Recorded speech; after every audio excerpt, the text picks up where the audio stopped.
তোরা তো বাড়িতে খাতি দেয় না রাজীব কামানি বেশি কিনে হয়েছে দমে মজা হয়েছে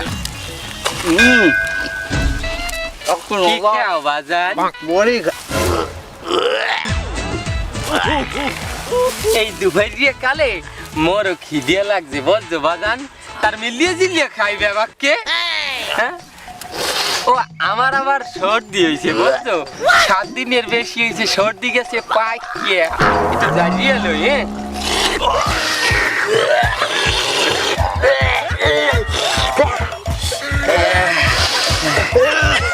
বাজান একলাগে খাই মরি হ্যাঁ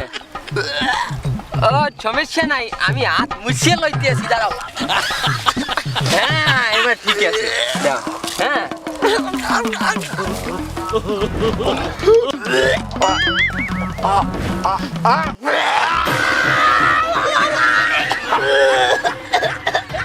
ও বাজান ওই খালের মধ্যে মুড়ি পড়ে নাই বুঝলো তুমি খাইতে পারো সমস্যা নাই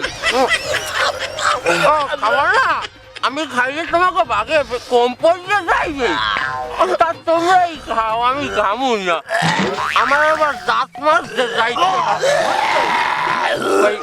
18-20 দিন দাঁত মাজি না তো তার এখন আর নিজেও সহ্য করতে পারি না নিজের গন্ধে নিজেই তারা হয়ে যায় দাঁত হয়ে গেছে লোদা খাও বাজান তোমরা খাও হ্যাঁ এ তুই আকুব বলছেন না আচ্ছা বাজান আমি মনে হয় তোমাদের ডিস্টার্ব করলাম হ্যাঁ খাও তোমরা আমি যাই